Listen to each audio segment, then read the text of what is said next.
தம் கிருபை பெரிதல்லோ, என் ஜீவனிலும் அதே இம்மட்டும் காத்ததுவே.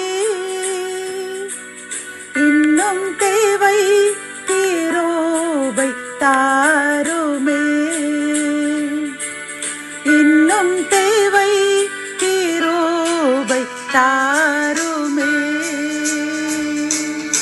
கர்த்தரும் இரட்சகருமாகிய இயேசு கிறிஸ்துவின் ஈடு இணையற்ற நாமத்தில் சேனைகளின் கர்த்தர் ஊழியத்தின் மூலம் 2/12/2024 இந்த நாள் உங்களுக்கும் உங்கள் சந்ததிக்கும் மகிழ்ச்சியின் நாளாக அமையப் போகிறது என்று மனதார வாழ்த்துகின்றேன்.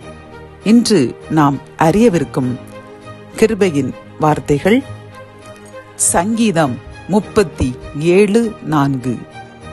கர்த்தரிடத்தில் மன மகிழ்ச்சியாயிரு, அவர் உன் இருதயத்தின் வேண்டுதல்களை உனக்கு அருள் செய்வார். கத்தோலிக்க வேதாகமம் இவ்வாறு கூறுகின்றது: ஆண்டவரிலேயே மகிழ்ச்சி கொள், உன் உள்ளத்து விருப்பங்களை அவர் நிறைவேற்றுவார் என்கின்றது. இன்று இந்த கிருபையின் வார்த்தைகள் மூலம் கர்த்தர் நமக்கு கூறும் அறிவுரைகளும் ஆலோசனைகளும் என்னவென்றால், நாம் அநேக காரியங்களை மனதில் வைத்துக்கொண்டு அதையே நினைத்து நினைத்து கர்த்தர் நமக்கு அளித்த அந்த மகிழ்ச்சியையும் சந்தோஷத்தையும் சமாதானத்தையும் இழந்து தவித்து கொண்டிருக்கின்றோம். ஆனால் கர்த்தர் கூறுகின்றார், நீ உனது கவலைகளையும் கண்ணீரையும் என்னிடத்தில் என் பாதத்தில் ஊற்றிவிட்டு நீ மனமகிழ்ச்சியாயிரு, அப்பொழுது நான் உன் வேண்டுதலை இப்பொழுதே இந்த நிமிடமே நிறைவேற்ற வந்து விட்டேன் என்று வாக்கு கொடுக்கின்றார். பிரியமானவர்களே, இதில் நாம் வேதாகமத்தில் 1 சாமுவேலின் புஸ்தகம் 1 அதிகாரம் 18 பார்க்கும் பொழுது, அன்னாள் அவளுடைய விண்ணப்பத்தை கர்த்தரிடத்தில் கூறிவிட்டு அப்புறம் அவள் துக்கமுகமாய் இருக்கவில்லை என்று வேதாகமம் தெளிவாக கூறுகின்றது. அவள் என்ன செய்து விட்டாள்?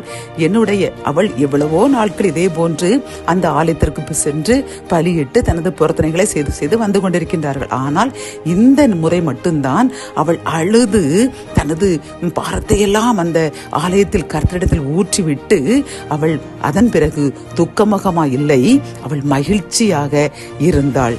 உடனே கர்த்தர் அவளுடைய விசுவாசத்தை கனம் பண்ண உடனே அவளுக்கு இறங்கி ஒரு ஆண் பிள்ளையை கொடுத்து ஆசீர்வதித்தார் என்று பார்க்கிறோம். பிரியமானவர்களே, ஆகவே ஏதோ ஒரு வருத்தத்தை கவலையை மனதில் வைத்துக்கொண்டு ஏதோ பேரளவில் மகிழ்ச்சியாக இருப்பது போன்று அலைந்து திரிகின்ற உங்களை பார்த்து கர்த்தர் கூறுகின்றார், அப்படி அல்ல, இன்றே உனது வேண்டுதலை என் பாதத்தில் வைத்துவிட்டு அதன் பிறகு அதை நினைக்கவே செய்யாதே.